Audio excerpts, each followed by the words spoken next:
Um, Obviously, Obviously, there's maybe a maybe a couple couple of of issues issues just just due due to to the load load on on the the system, system, but but we're we're super super excited excited to to get get this this content content out out there there. to get people started and unlocking the allied races. And Yeah. yeah, the road begins. Yeah, super exciting stuff. Awesome to finally have that out in players' hands and able to go ahead and pre-purchase that. So just a couple of details, I guess, Yes. related to that, just to get information out there. I know there's a lot of questions circulating.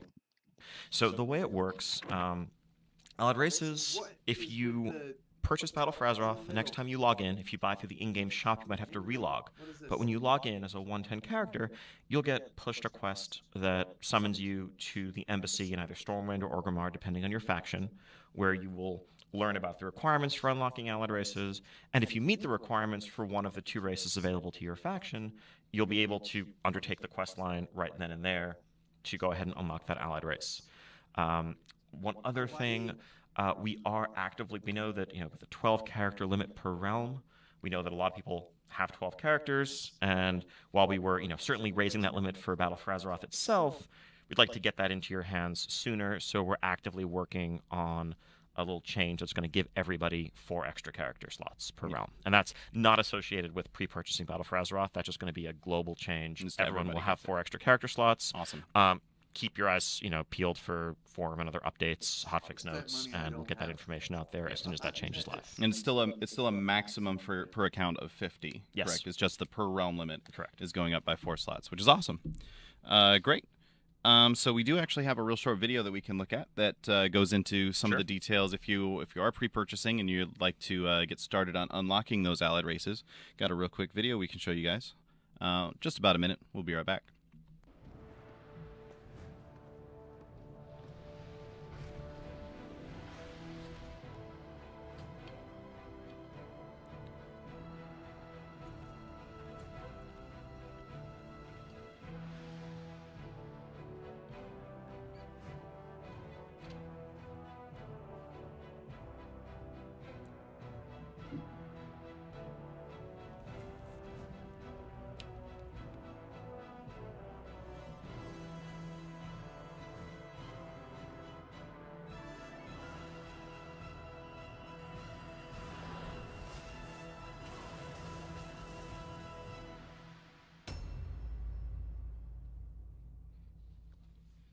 All right, so that is.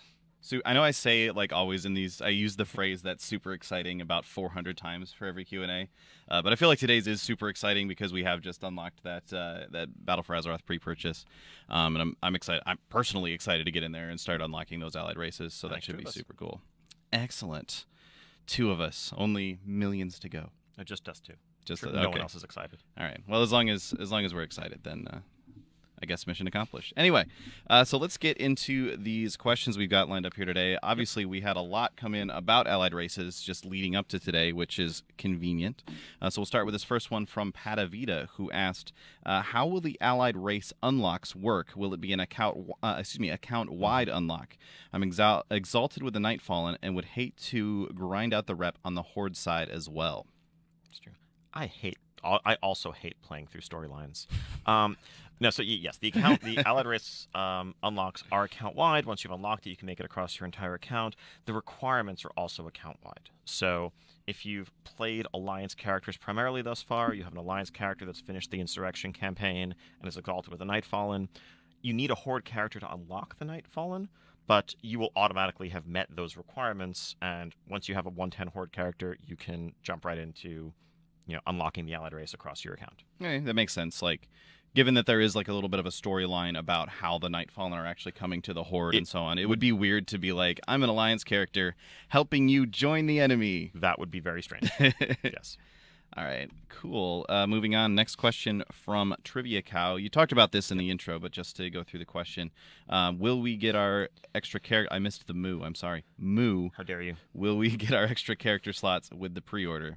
And as you were saying, we're actually just going to give everybody 4 extra character slots regardless. Exactly, and that will be happening in the near future, hopefully within the next day or 2. Awesome.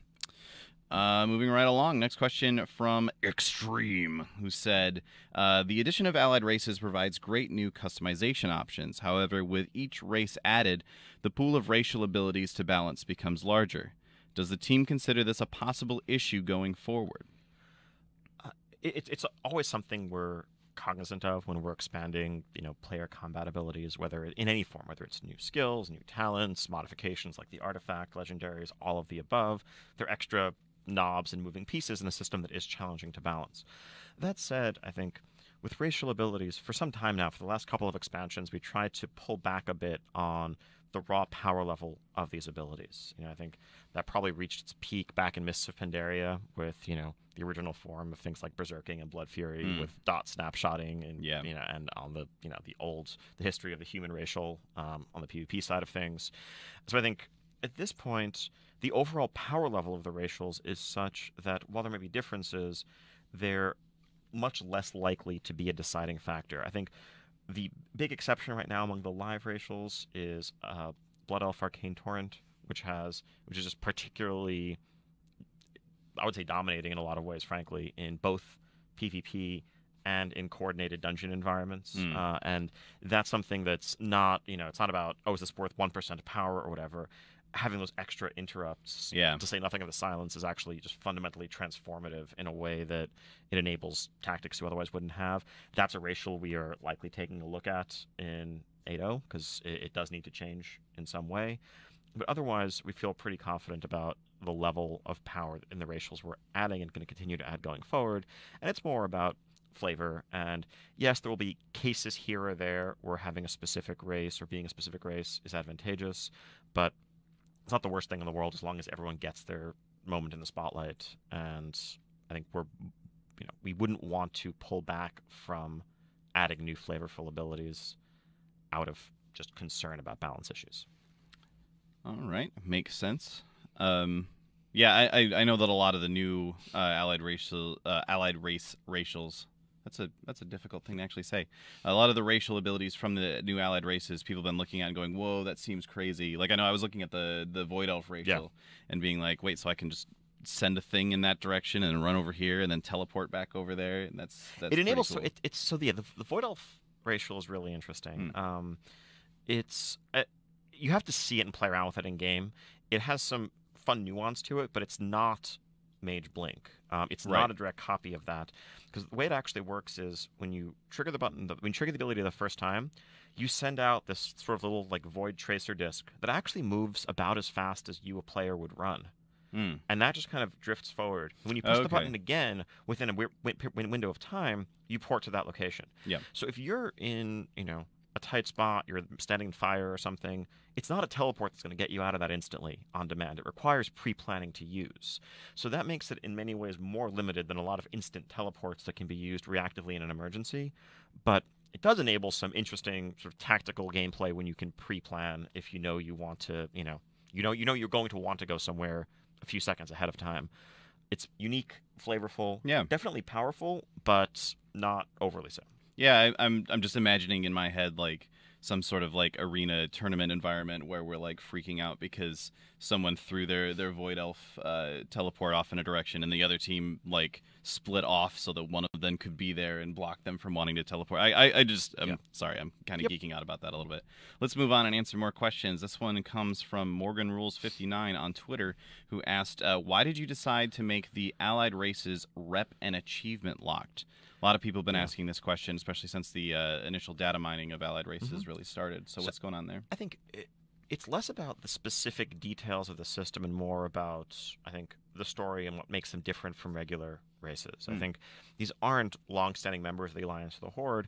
We wanted to introduce a wider variety of new races. Again, as we talked about at BlizzCon, this was sort of our spin on the oft-requested sub-races feature that players have been talking about for a long time. And part of explaining, why did the Nightborn join the Horde? A lot of Alliance players are, rightly outraged, saying the Nightborn should have joined us. They made a stupid decision. We want to take players, and we want to take everyone through the story and through the experience of bringing this faction into your race, bring this race into your faction, rather. And the form that takes, the best way of measuring that in our game is things like reputation or achievements, right? The achievement is we'll complete the entire quest line that tells the story of the Nightborn insurrection or the story of you uniting the High Mountain tribes and fighting off the Drogbar. And then reputation is kind of a complement to that. It also it makes it more likely that you will have spent a good amount of time working with, helping, understanding this culture before you bring them into your faction and potentially play as one. And obviously, as the requirements are something we're likely going to look back at as time goes on. We'll see how much sense it makes as we get into later expansions and have more and more of these allied races. But in the space of Legion right now, for the 4 allied races that are available, these requirements more or less boil down to play the content, play the game associated with these zones, with these races. Yeah, that makes sense, and I think it's a good point to consider as well with the allied races, just that there is a sort of story that leads up to them joining a particular faction, and now that it's in players' hands, hopefully they'll have a chance to see that a little bit more. And in a lot of ways, I mean, with other races, we gave you, that story was sort of front-loaded, and you played through it from 1 to 10 in the Goblin starting experience or what have you. Yeah. Allied races instead start at 20. So I think instead of playing through, a very low-level experience with 1 or 2 buttons on your bar, you're playing through more of the content on the other end of things at your max level, and then jumping into the action a bit later on. That makes sense. Next question here from Gwanin, who asked, will we be allowed to access Dark Iron Dwarves and Zandalari Trolls before the release of BfA, or will this be after the expansion is out? So I think the pre-release allied races are the 4 that were just made available today. They're the ones that are closely associated with Legion. Once Battle for Azeroth releases, after you're leveling to 120, going to the new lands, you will be able to begin working on the requirements to unlock future allied races such as the Dark Iron Dwarves or the Orcs from Draenor that we've hinted at, and then things like Zandalari Trolls. Again, that's going to be part of the story as the expansion unfolds down the line. Gaining the Zandalari as allies is a huge part of the storyline of Battle for Azeroth. Our whole point in going to Zandalar is to enlist their aid, but we're going to have to solve a lot of their problems before we get to that point. That's the story we're telling here. Yeah, that makes a lot of sense. It's similar to how the current, now they're current allied races that are available. A lot of what's going on there is you just sort of going, hey, yo, we've been helping you out with all of your problems for a long period of time. You should join us. It would be weird to, within the first few hours of questing in Zandalar, just showing up and be like, hey guys, so y'all want to join the Horde? It's great. I think if you imagine, imagine if allied races had existed in Legion as a feature from the start. High Mountain and Nightborne probably would have had similar requirements, would have played out in very much the same way, right? You would have leveled up through Legion, gotten to know these new cultures, worked with them, solved their problems over the course of, a bunch of story content, and then at the end of that journey, been able to unlock them. And so that's kind of the similar approach that we'll take with new cultures that you're meeting as we go into Battle for Azeroth and beyond. Yeah, it's a big commitment joining the Alliance or Horde, so got to make sure we respect that in the actual game. All right, so here's a question that I know a lot of people are asking because it's about the only thing we see in Twitch chat. I was about to say, I can't see the Twitch chat window from right here right now, but I'm sure solo queue is being spammed and has been for the last 10 minutes. So question here from Fix and also apparently literally everyone else. Is there any chance that we might see 3v3 or RBG solo queue in Battle for Azeroth? Honestly, I would say unlikely. Here's why. So, first off, I think we view the pre-made experience as one of the major differentiators between ranked rated PvP and solo random queue, random battlegrounds, skirmish arena. There's, to a large extent, if you could just solo queue, yes, there might be more involved matchmaking, but it very much blurs the distinctions between those two things. But I think the more important reason, and I know a lot of people have said, well, look at other games with PvP components. Look at other genres. Look at MOBAs out there across the board. Look at Overwatch. All of these have successful solo-rated queue systems. Why doesn't that work for World of Warcraft? I think probably the biggest difference, honestly, is that in all of those other systems where composition matters, team composition matters, cooperation matters, there's much more flexibility after the team is formed to change your composition. If you're playing a MOBA, you go through, a pick ban phase before you actually jump into the game. In Overwatch, of course, you can change your composition on the fly. It's a core part of the game. But WoW's an MMORPG, and you're not queuing as you, the human being behind the keyboard. You are a Blood Elf mage, or a Dwarf Paladin, or whatever. That is your character. That's not flexible. And composition is very important. And it's not just which compositions are viable versus which aren't, but also your tactics that you develop and how you cooperate and how you play as a certain comp or against other comps. And so I don't think it's realistic for us to offer a good matchmaking experience that also gives you a reasonable composition against fairly matched opponents and reasonable queue times. I don't think that we could deliver all three of those things consistently. I think it would produce a frustrating experience in very different ways. I think there's also playing with and on a regular basis, getting to know arena partners or RBG partners. You improve, you cooperate, and that there's a lot of depth to the gameplay there, also on a social level. So I think the approach we'd like to take is to make it easier and more accessible to get into these formats. And there's a couple of avenues we can approach there.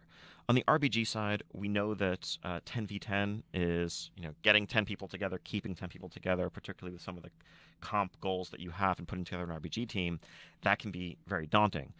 We've tried out some 6v6 formats, through a brawl. I feel like that has been promising, and that's something I think we're considering moving the RBG format to 6v6 for Battle for Azeroth, which should lower the barrier to entry significantly just in terms of the logistics of assembling and coordinating and maintaining a group of that size. And separately, we'd like to add and improve social tools to make it easier to find arena partners and RBG partners. I think our community system actually has a lot of potential on this front. Rather than just relying on the pre-made group finder, I would hope that we will see cross-server communities forming that are, hey, this is a 1600 to 1800 arena community of people who are just let each other know when they're queuing, looking for more, get to know some familiar faces in there. You can, have scheduled times when most people are going to be around if you're trying to do RPGs, whatever else, and make it easier to get those matches made. It's something where obviously this isn't an issue we consider closed. We're going to keep looking at it, keep working on it. But I think those are the approaches and those are the steps we're taking in Battle for Azeroth. And we'll see where that goes. Yeah, I mean, it should be clear that solo queue is something we talk about a lot. Yes. I'm pretty sure I have this conversation at least once a week with somebody on the dev team. And I know that they talk about it much more than that. It's something that we've been working for a long time on trying to figure out a way to make it work for World of Warcraft. But sort of the problem we run into is as you sort of go through the imagining how this actually works in function, you quickly get into a state where you see, okay, well, as a Death Knight, for example, like you have fairly limited what players would call viable comps, and what realistically are probably viable comps as well.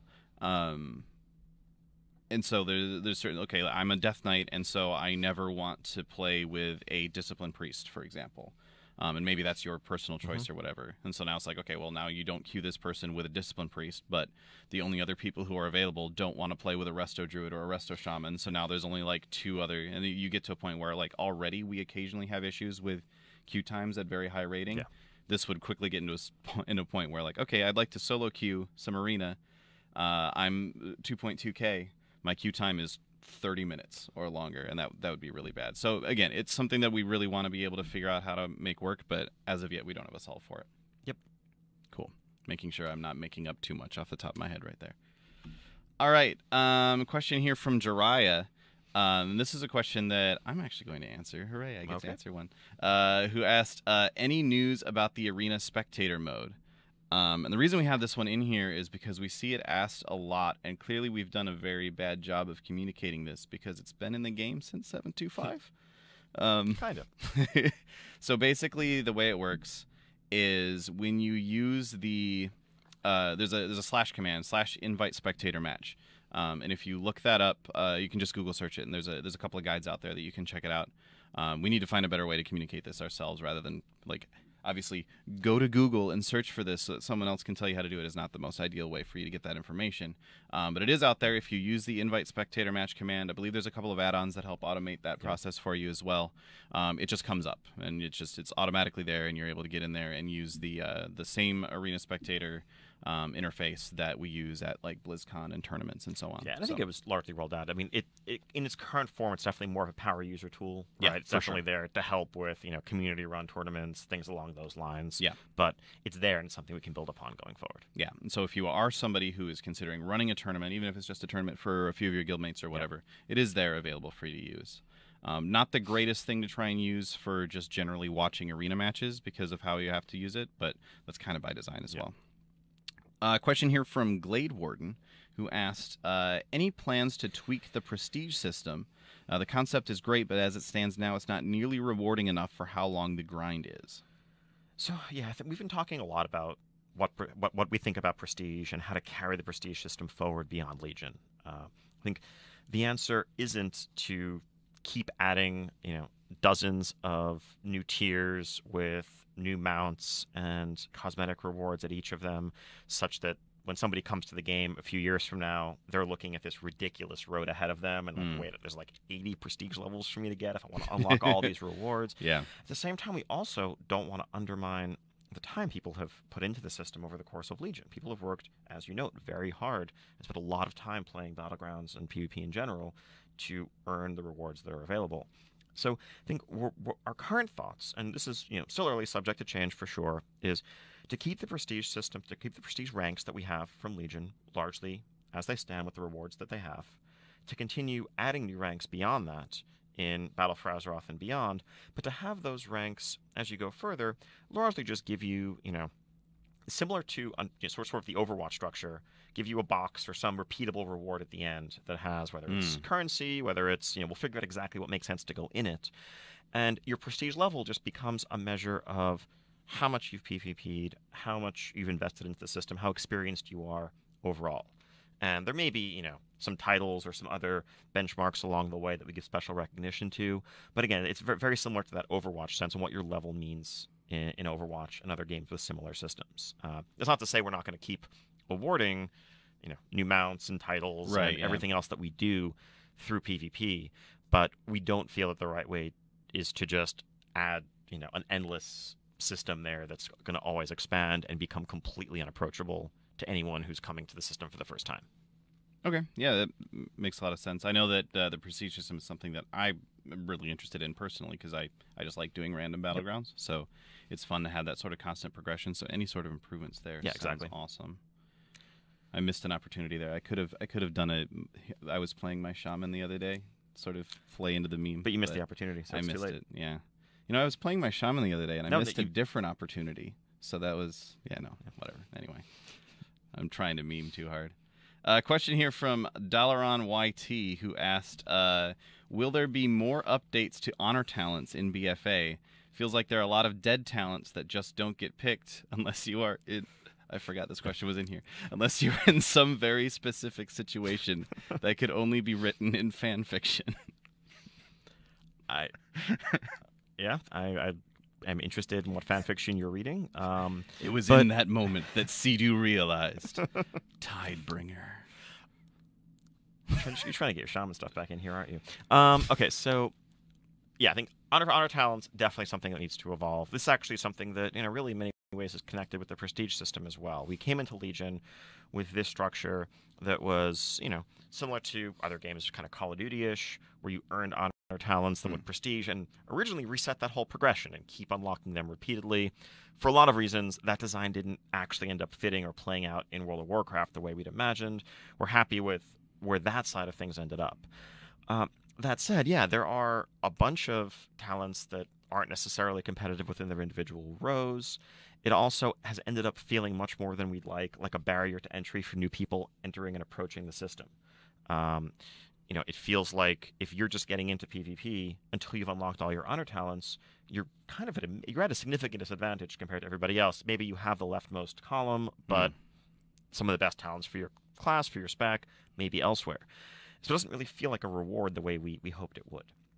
So a couple of changes planned to how honor talents might work in Battle for Azeroth. Current thinking is actually moving away from having an exact mirror of our regular talent system where we have multiple rows of 3, and instead moving to a larger bucket where there may be couple dozen talents all in this single pool that you're choosing from, and you get to pick 3 out of that pool. Hmm. Separately, we're probably going to keep a 4th slot that's just trinket customization, because I think that first row is actually one of the most successful ones. It's a mix of sort of what gameplay you prefer, what situations you're in. Are you a healer likely to be trained all the time in battlegrounds, or do you want, like whatever you'd like to use to adapt or otherwise? And it's hard to really make a player choose between your trinket and other honor talents. The trinket's kind of special, so that's going to stand on its own. But so imagine that for your other 3, you just have a pool of many of the existing honor talents that you know and love, as well as some new ones. It gives us a chance to get rid of some that haven't worked out at all, that clearly are unpopular or aren't contributing to good gameplay. And you pick whichever 3 you want for the given situation, and that gives you more flexibility in constructing a build as well. If you want to focus on mobility, that's something you'll be more able to do when you're not just choosing within, let's say, a mobility row, but rather you might have multiple options that you can all focus on, or defense, or control, or whatever you prefer for how you want to play the game, how you want to work out with your teammates. And these talents will be unlocked just as you level up naturally, like your player level, not your honor level. So just in the course of leveling up to 110, 120, when you hit max level, you'll have access to the entire pool of talents. That's cool. And even if you've never done a battleground before, you'll jump in with the same options available to you to at least customize your character and work your way up from there. Nice. Yeah, that sounds really interesting. There's lots of different ways that could play. I'm a big fan of, here's a ton of options. You can only pick a couple of them from this giant list sort of approach, because it allows you to do a lot of really fun and interesting stuff with the different honor talents as well. So that I'm really excited for that. Overall, I think I didn't know about that. More freedom of choice and lower barrier to entry is kind of what we're approaching the system with. Question here from Baby Back Rib, and we've obviously been talking about this a bunch already, but will there be any other PvP updates in Battle for Azeroth than the already announced world PvP changes? So we just went over a couple. Yeah, so, like Prestige, Honor Talents. Yes. We've been talking about that. Anything else? I mean, as mentioned at BlizzCon, we obviously have a new Battleground that you're going to get a preview of in Silithus coming up soon. That will be dropping before Battle for Azeroth hits. New arena maps. In general, I think separately on the rewards and mechanics side, we also have other changes that we're working on. I think one of the biggest, most controversial changes we made to PvP in Legion was moving to fixed stat templates for characters when you are in any sort of rated organized PvP environment, or organized PvP environment, whether rated or not. Right. And I think the goal there was, again, lowering barriers to entry, minimizing the importance of gear, or the sense that, if you were just hitting max level or didn't have the latest, greatest stuff, you were at a hopeless disadvantage. And I think the way you used to gear up in PvP had some of those downsides to it. It was until you got your resilience up or whatever, you would just queue into BGs, get completely splattered, but kind of grind enough honor until you could get enough gear to hold your own. And then it felt like, okay, you earned the right to participate as an equal, but that wasn't really a reward. So we're trying to solve all those things. But we do feel like it's likely that we gave up a bit too much in terms of those RPG dynamics that still underlie what this entire game is and what this environment is. And that we can find ways of making item level a bit less important in PvP while still letting players customize their stats, customize their gear.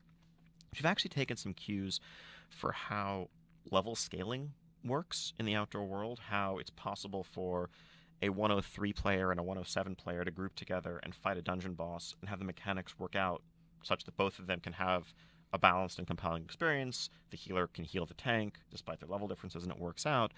There's some ways that we could adapt that logic in a different way to PvP combat, where you still wear gear still matters, gear still has the stats that you want. If you want to stack crit, you can stack crit. If you want to stack mastery, you can stack mastery. But if someone has an eye level that's 50 above yours, they're not actually 50% stronger than you. They may still only be 5 to 10% stronger than you because of how the combat calculations work out. And I think that could get us the more compressed tuning range. Because I think for raid progression, for dungeon progression at endgame, we want huge power gaps. We want the sense that, this raid is meaningfully harder than the last one, and you need to gear up, and maybe you're not as good as Method, but when you get to this boss, 3 months in, you're going to have much more gear and artifact power and whatever else, and so you'll have an advantage. And that requires large power jumps. That's not what we really want in PvP. I think we want gear to matter, but not to the point that you don't stand a fighting chance against somebody because you haven't yet caught up.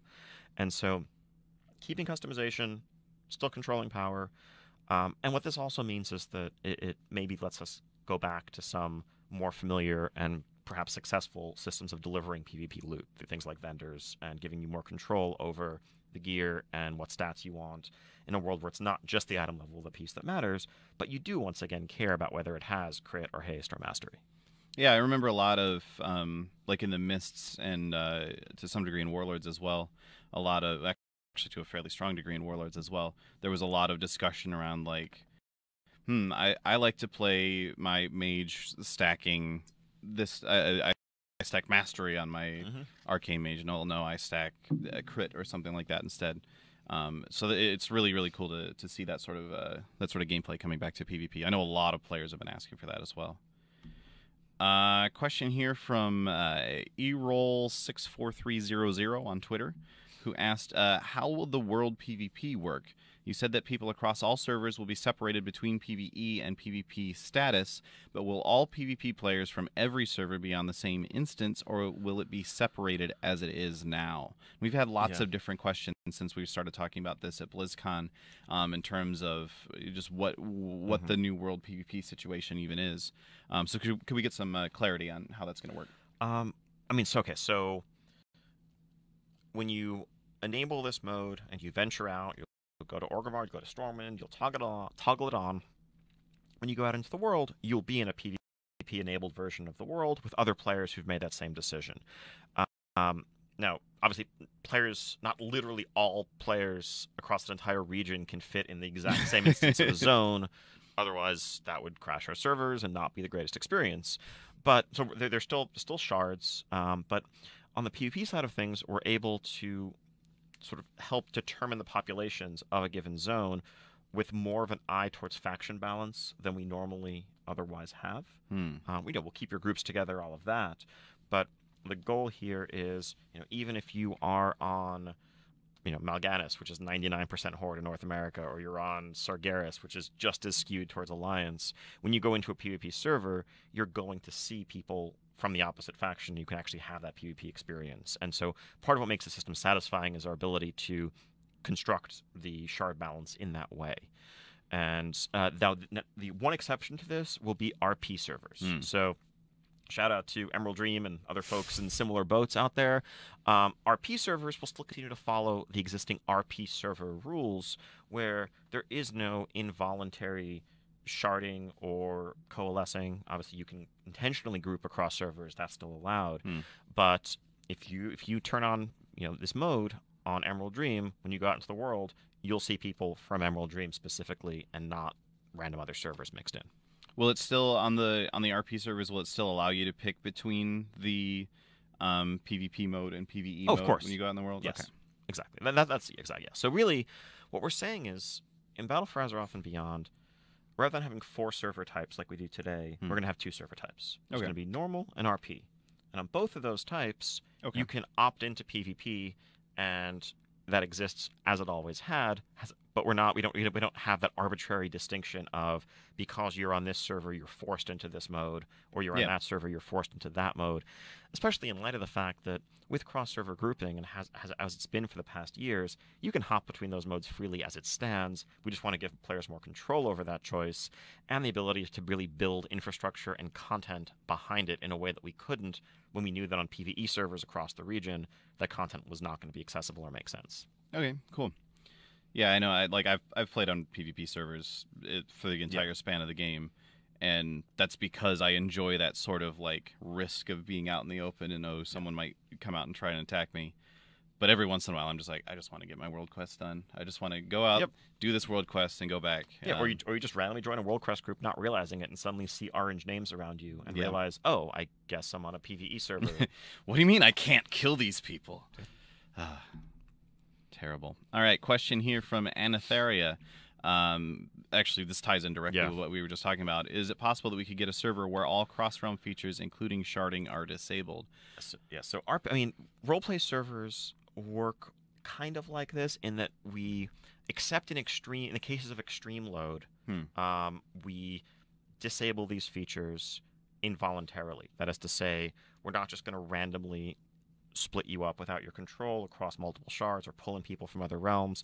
The exception to this is events and times of high traffic when we launch Battle for Azeroth, and the entire server population is gathering around one of a couple of NPCs to kick off the expansion, we are going to shard the cities in that specific case so that the servers don't crash, or you don't have terrible lag, and you have a smooth launch experience.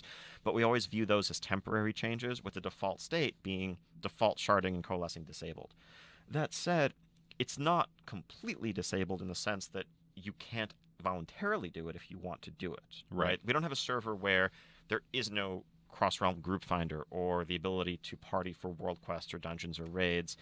And I mean, that's been floated in the past as the concept of like a pristine realm or something like that. That's not something we currently have any plans on doing. I think we generally feel like the ability to play with your friends wherever they may be trumps the benefits of those restrictions. But for roleplay communities, having them off by default preserves a lot of the server identity in those communities, and we get most of the benefits while still allowing for play with your friends in other realms. Yeah, opt-in sharding and cross-realm features are like, if you don't want to do those, then just don't. But there's nothing that's going to really, except for what you were talking about, nothing that's going to really force you into it otherwise. Cool. Next question here from Warfist, asking, what are the rewards of the new Uncharted Islands, and will they scale like Mythic Plus Dungeons? So we talked at BlizzCon a little bit about islands and the different sort of difficulty modes for it. How does that translate into how the rewards will work? So I think we're still figuring out the details of the rewards. I think it's likely that islands will be a very lucrative source of Azerite, this new resource that you'll be using to power up the Heart of Azeroth. But also, with multiple difficulties, we're thinking about normal, heroic, and mythic versions of the islands currently, as well as a PvP mode for them. On the PvP mode, you probably get honor, but with the increasing difficulty, probably much like other reward systems in our game, some powerful gear, more powerful gear on higher difficulties. Details to follow as we kind of dial in the exact tuning of those reward systems in our alpha. Okay. Next question from Deathleecher, who says, do Warfronts take some elements from Warcraft RTS, like building units and being able to use them? Obviously, when we first started talking about Warfronts, we sort of framed them as, this is kind of trying to take that feel at least and bring that into World of Warcraft. To what lengths does that go, I guess? It's definitely very heavily inspired from Warcraft 2, Warcraft 3 RTS elements, everything from buildings to units to resources. But at the same time, it's trying to tell that story and ground that fantasy in an MMO wrapper. And so when you say being able to use them, no, you don't get to build, train grunts or footmen and control them literally RTS style by like clicking around on the map. Doing any of that. Another way of viewing it is more imagine a Warcraft 3 map if you got to play as the hero on that map. So in many ways, you might be, clearing creep, you might be bringing resources back to your base, contributing them to help upgrade your town hall to level 2 so that you can build an armory, so that you can train this new unit type. And when you train that unit type, which you can do, they will just follow you into battle or charge off towards an objective, but you're going to be the one leading them towards the front lines to take over an enemy encampment and build your way forward from there. So very heavy inspiration, but it's not an RTS, to be clear. Yeah, it doesn't suddenly switch into a top-down clicking around. It is core World of Warcraft combat mechanics with very heavily RTS-inspired systems. That makes a lot of sense, and I imagine that's probably what most people were expecting after what we were talking about, but it's good to get the clarification. Question from Mad Max, who asked, during BfA, can Horde characters visit Kul Tiras and Alliance characters visit Zandalar? And will there be camps or bases of each faction in both islands? I know we talked a little bit about this in the past as well. It's sort of like Zandalar is the leveling experience for the Horde, Kul Tiras is the leveling experience for the Alliance, and then it sort of crosses over once you reach max level. But how does that actually work? The answer is yes to both questions. Pretty much. So I think the glue here is what we alluded to at BlizzCon, what we're calling the War Campaign. In many ways, it's the successor to the Garrison Campaign or the Class Order Campaign. As you level up, the chapters of the War Campaign are largely going to be themed around journeying to the opposite faction's subcontinent, finding what they're up to, understanding what they're up to there, building up a little bit of a stronghold, a foothold, a small base of operations that can serve as a staging ground for future activities. This will also introduce you to the zones, introduce you to the cultures that are found there. help explain and give you some motivation for why at max level you're going to want to go into the dungeons that you're finding there. Then at 120, yes, the whole thing opens up more formally. You'll have world quests on the opposite subcontinent. You'll have more story content that you're doing there. And it's, 6 zones, a whole world that's available to everybody, even though you're just leveling in half of it. Okay, so kind of like it's like the leveling experience is sort of like, let's go to this new area. We know this war is coming. Let's go to this new area and try to get the support of the people that live in this new area, and then maybe make a couple of like small inroads. And then by the time you get to max level, now it's like, okay, whoa, the war is here. Right. Let's go fight Some of it. that, or just scouting and understanding what are the Alliance up to? What's going on in Storm Song? And yeah, like you said, are there some people here who might be sympathetic to our cause, and building up a sort of secluded, beachfront cove base that can serve as a staging ground for later on. That's just one example of many. Okay, cool. Question here from Ranthe, who asked, in the dev water cooler, it was mentioned that you want to return a lot of class and spec-specific benefits and abilities, a la CC availability and the like. How will this be balanced in order to avoid class stacking? And I know we've seen a little bit of this through data mining over the past few days, but talking a lot about the class and spec-specific benefits, how are we actually going to prevent that from turning into bring the class, not the player?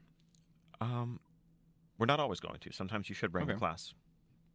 Like, fair enough. Seriously, like if you're a pug leader and you have 3 mages and 3 hunters and 0 warlocks, and you have 3 applicants for a spot in your group, and one's a hunter, one's a mage, one's a warlock, there should be compelling reasons to want to bring the class that you don't have.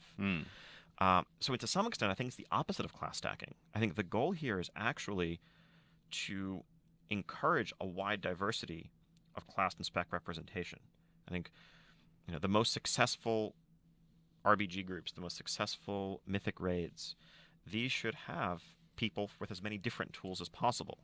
And I think in a lot of ways, when there's too much homogenization and multiple people are bringing, or too many people are bringing this exact same tools, then there's going to be one who is best. There's going to be one who's, all right, well, we need an AoE stun.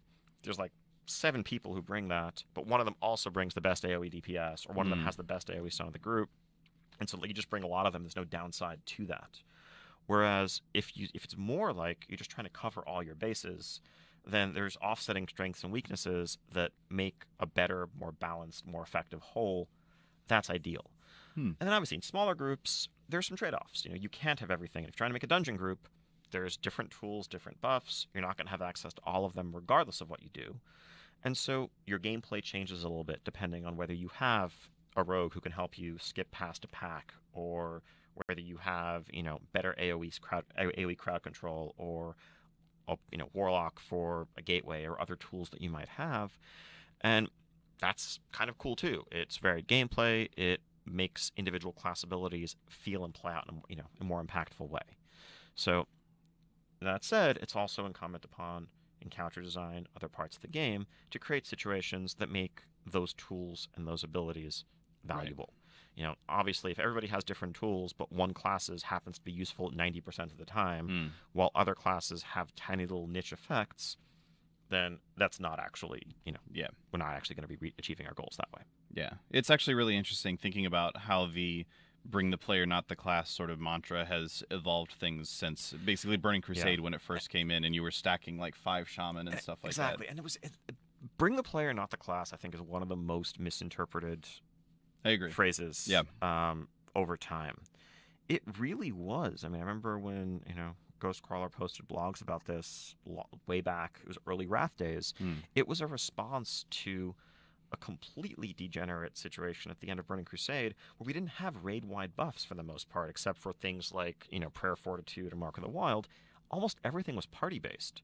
It was, Battle Shout, it was Wind Fury Totem, it was Leader of the Pack, it was all of that stuff that led to this bizarre Tetris jigsaw puzzle situation, just constructing groups, where it wasn't like, you could say, we actually really want an extra rogue, because they have a great tool that will help us on this encounter, but there isn't room in the melee group for them. Yeah. And unless they have Battle Shout, unless they have, whatever else, they're not actually going to be effective. You're better off you need to bring a caster because there is room in the caster synergy group. And that's the part of, like, that's what we meant when we said way back when, we want you to bring the player, not the class. We don't want to be in a situation where we're saying, okay, the only thing that will fit right now into this group composition matrix that we have is this particular narrow thing.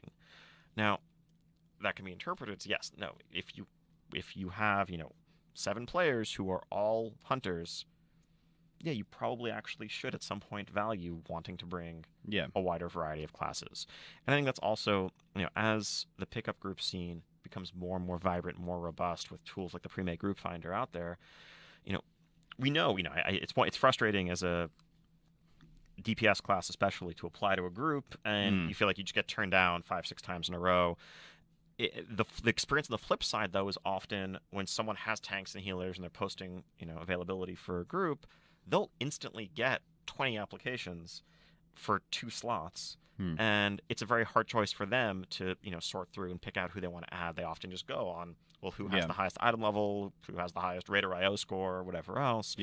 But in a time where ideally, every class has unique tools, and it's not just about who is perceived to be 3% better on the damage meters, there should always be a space for your class and a spot for your class. It's going to make it more likely and easier to find a spot in those groups rather than, feeling like because this patch, the perception is that your spec is a few percent behind the others, no one wants you anymore.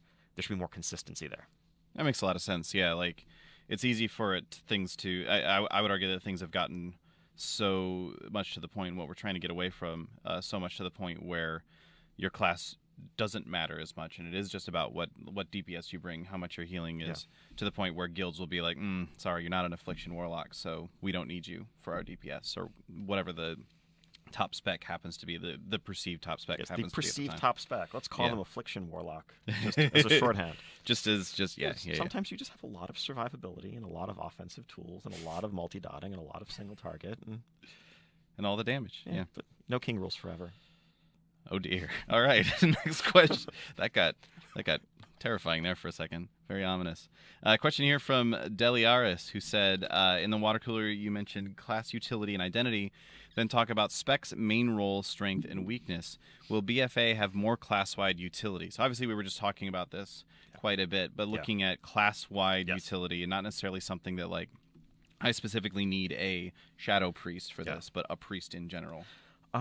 I think so, yes. I think, again, looking back to the lessons of Legion and some of the philosophies that have come out of its development, we focused a lot on class identity, but I think that too often we probably over-prioritized spec identity at the expense of class identity. And that you're not just a subtlety rogue, you're also a rogue. You're not just a fire mage, you're also a mage. At the end of the day, that's what you picked at character creation when you decided you wanted to make the class. And where possible, there should be more class-wide strengths. Now, there's some limits there. I think when you have hybrids, there are some tools that we really want to keep closely wedded to specific roles. Like major raid-wide healing cooldowns, for example. We want you'd have to be a Restoration Shaman to have that, or a Holy Paladin to have that. That's a core role function. And I think in the past, when you had things like Hybrid Tranquility and other much more effective ancestral guidance, etc., you actually saw in a lot of ways DPS utility eat away at the core functionality of being a healer. And in Mists of Pandaria, they just had a lot of cooldown rotations that let you underheal fights drastically and made the healer's job feel much less important. We don't want class-wide utility in a way that stomps on core functionality. Right. But when we're talking about tools of who is great at mobility, who is great at crowd control, who has unique abilities like, whether it's everything from spell steal to death grip to whatever else, those are things that should feel like all members of a class can bring and contribute that. That makes sense. Yeah, like if you're a shadow priest and you respec holy, at the moment that feels a little bit weird to me, because it's like, I hate the light. I'm all about the shadow. I changed my mind. Now I'm all about the light and I hate the shadow, but I'll change my mind again a little bit later when I want to do some world quests or something. So yeah, it's interesting to hear going back more in the direction of class being a class and then subspecs inside of it. Question from You Done Now, who said, with Legion, many classes were redesigned around the artifact and its traits. How are you planning on keeping all classes interesting if you're only planning to keep a few artifact abilities and traits?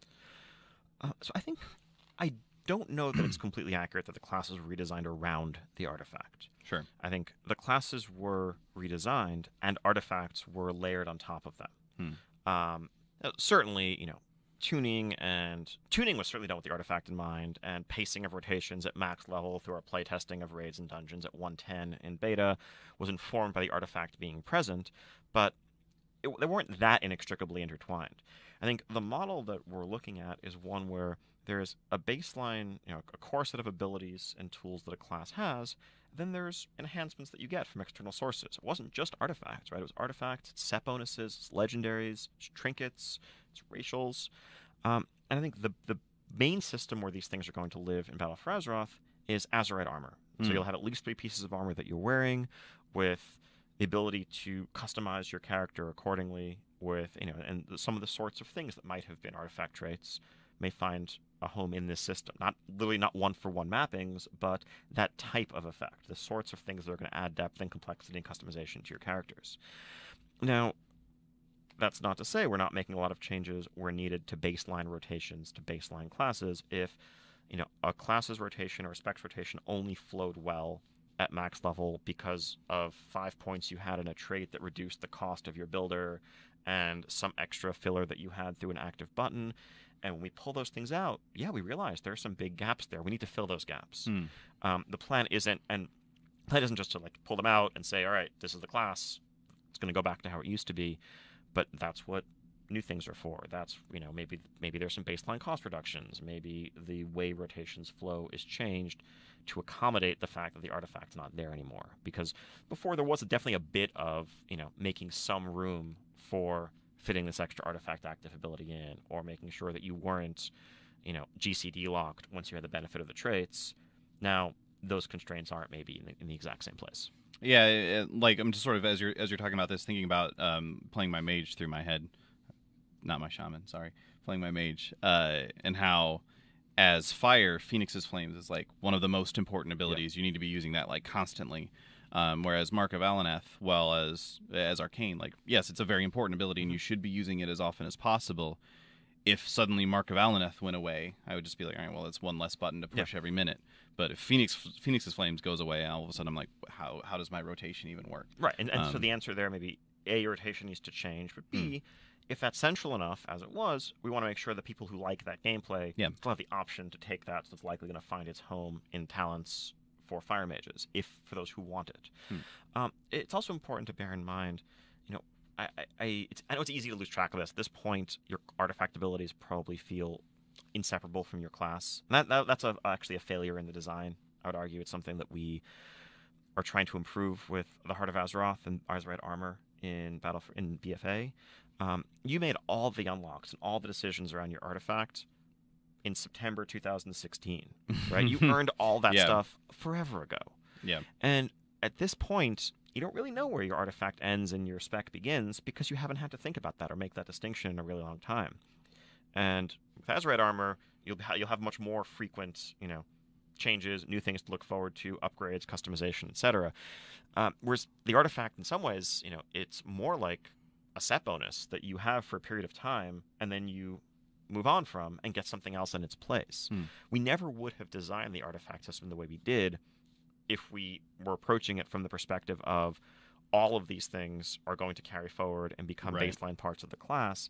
If anything, in the past, I think we've spoken about how we regret a lot of homogenization and bloat that's come out of past expansions where we added 3 new abilities, 5 new abilities, not because classes needed them, but just for the sake of hitting those targets of, okay, everybody's got to have 5, let's come up with 5. The artifact was never about giving everybody 20 new passives and a new active or 2. It was more about a temporary expansion and extension of your character's capabilities through this weapon that was going to be left behind and replaced with something new and different and also exciting. Cool. Question here from Jorthas, who asked, are we going to see a lot more in-depth rework for Survival Hunter? It currently feels extremely difficult to play with minimized reward and isn't suitable without certain stats. So obviously we said in the water cooler, I believe, we were talking about how whereas obviously Legion and Warlords before it had a lot of very major changes to how classes worked. We're trying to not do that so much for Battle for Azeroth. I believe Survival Hunter is one of the exceptions there. Is that correct? Yes. Yes. Survival's seeing a pretty significant rework. Definitely some hints of that in some of the data mining that's been out there circulating so far. This is actually another example where we put spec fantasy above class fantasy. It's kind of implausible and a little silly that, okay, your class is a hunter. You are a hunter. Upon hitting level 10, you forgot how to use a bow. And you just decided, like, I'm going to focus on or specialize in also being a potent hand-to-hand combatant. But I'm just going to, never mind. I'm going to put this bow down. I can't hit people with this. Put this gun down and just be a pure melee. That was, I think, a step too far. I think we got a bit too caught up in the fantasy of, all right, you have the ranged sniper, you have the close-up melee combatant, and they were almost starting to feel like two different classes rather than sides of the same class that more heavily accentuated one element or the other. And so I think the new Survival is likely to have a better balance of melee and range capabilities. They will still be, uniquely the melee hunter, but they're still going to be a hunter, and that's important. Yeah. And then, yes, there's details about the flow of the rotation, risk-reward, all of that are, I think, being addressed separately from what's the fantasy of the spec. Yeah, but it's one of them that we've looked at and we said, okay, you need some work. Yeah. And there's a couple of other those as well, which we will be learning more about in the coming weeks and months. Question here from Moirin, who asked, is the removal of blink-type movement talents from Shaman and Druid on early BfA data mining one of the results of the focus on class uniqueness you mentioned in your blog post, or just an isolated pruning? The dreaded P word. Probably the former. I think, there's the fact that you describe them as blink-type movement talents is actually kind of telling, right? Because that's a mage ability, and that's where this all began. That's a core mage functionality. And thinking about it, there's value in that type of teleportation being something that is maybe not exclusively, but primarily the domain of the mage. Whereas a druid, they should move quickly. For them, it's been more about dash, that space, right? They transform into animals, and they can have bursts of speed to help. It's not that only mages can have movement abilities. No one else should be mobile. Of course, there should be other movement abilities, but in terms of the exact flavor of how it presents itself, both the druid and the shaman really transform into something else that, whether it's you're free from restrictions or can just move faster. Ghost wolf and travel form, cat, those are more the spaces where movement is appropriate for those classes, as opposed to, I think, frankly, just a very loosely re-kitted, re-described version of Blink. Like, Displacer Beast was basically just Blink. Yeah. And Blink is super fun. No question that it's a fun ability to have. No question that it's a potent ability to have. And losing a fun and potent ability, not super fun. I certainly don't expect people to be excited about losing a tool that they enjoy. Finally, it's gone. Yeah. Though, for those of you who are Wild Charge devotees, whatever, it's not too much changes. But again, the key here is, and really the dreaded P word, the point of pruning is it's scaling back some things to make room for others. It's not, the point here isn't, we want druids to be weaker all around. They're too strong, we're making them weaker. It's, we'd rather double down on strengths. We'd rather find ways in which they can more uniquely differentiate themselves and feel strong, potent, fun, valuable in their own way, rather than just copying the thing mages can do. All right. Makes a lot of sense. I believe we got time for one more question. I'd like to answer this one if you think that would be good. Sure. This question comes from Kethia, who said, any thoughts on Titanforged weapons in BfA and the implications of the Titanforged system when applied to what could be the most crucial item slot for a lot of classes and specs? We've gotten tons of feedback about Titanforging and Warforging, especially if we've gotten later in Legion. And I think a lot of people are now looking at, wait, so my artifact weapon is going away. I'm going to be using regular weapons again. What does that mean with Titanforge? Am I going to get like a plus 80 Titanforged weapon and become a god? Like, is that the sort of thing that's going to happen, or is that something that we're keeping an eye on? No, that only happens to the player who only runs LFR once ever. Yeah. That's who gets the plus 80 Titan Forged. Yeah. No, so yes, this is a great question, great point. I think we've heard a lot of feedback on Titan forging, on the variants, and oh my god, this is a horrible injustice. Look at this person who has a plus 45 eye level Titan forged item. This is better than what I have as a Mythic Raider, and it's not fair that more harder content's not being properly rewarded, etc., etc. I think one of our core responses to that throughout has always been that it all averages out in the long run. The LFR Raider who has a 975 helm, well, they probably have LFR gear in their other slots. Their average character power isn't meaningfully improved. Slightly improved. It's an awesome excitement for that player, but at the end of the day, people doing the hardest content are the ones who have the best gear. Weapons definitely threaten to disrupt that a bit, because yes, not all slots are equal. If you got a massively Titan forged two-handed axe, that could actually, suddenly vault you ahead of, like, literally a tier forward in some ways in terms of performance. That's probably a bit too much. So our current thinking here, this isn't 100% final, current thinking is to not let weapons Titan forge, to let them war forge, so maybe +5, +10, but not beyond that at all. So that also maybe helps preserve some clear tier distinctions in terms of what weapons come from what difficulty of content. Yeah. And just as a reminder in general, plans for warforging in Battle for Azeroth, we're planning on carrying forward the system, but pulling back on it in a couple of places. The Azerite armor slots will not be able to warforge or Titan forge at all. Those items are complex enough already without adding the extra decision-making factor of, wait, but this has slightly worse traits, but it's +5 warforged. Yeah. What do I want to just... Don't worry about it. We want that just to be... no. Just no. We want those to be clear Yeah. upgrades or side grades and not in that middle ground space. We also feel like warforging and Titan forging in particular is probably just a bit too common in Legion. I think that it actually undermines a lot of the feeling of continued reward when you've seen enough Titan forged pieces clearing through normal difficulty of a raid, for example, that by the time you're progressing on the middle of Heroic, you're actually not getting as many upgrades as you'd expect or want because you have all this Titan forged gear.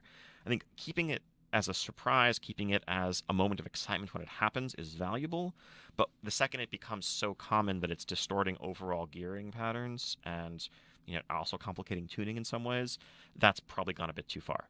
So it's not going away, but we are pulling back from it, hopefully trying to find a middle ground that keeps the elements that excite us while limiting some of the downsides the players have very rightly pointed out over the past couple of years. Okay, yeah, that makes a lot of it is really fun when you get a Titan forged item. It's just less fun when that turns into, ugh, this one didn't Titan forge. Totally. Exactly. As soon as you're in the place where if it doesn't Titan forge, it's not going to be worth using, that's a problem. Yeah. Or when you're, it's reliable enough that you feel like you should go farm something that was a year-old content because it's realistic that you could get a good Titan forge on it, and thus it becomes an obligation. That's also not great. All right. Well, that's all the time that we had. So thank you very much, Ian, for being here and answering these questions. Yeah, my pleasure. As always, has been an absolute blast. Battle for Azeroth pre-purchase is now live, so definitely go and check that out. Get access to unlocking the allied races. Really super fun stuff to do there, and you can get your hands on 4 of those new races today if you've already met a lot of the requirements, which I imagine a lot of people who are watching this probably already have. Thanks again for being here. Thanks for all these questions that came in, and So they didn't cover the Mage Tower coming back up permanently, so that we can work on that, and a lot of basic questions that have already been answered. I hate these Q&As, I really do. Lore, you really need to do a better job about going through and screening shit, I don't know. Stop putting info out that's already out. So, yeah. But anyways, good luck, everybody. Go unlock your allied races. I'll be on Twitch doing that later. But as always, game on, friends.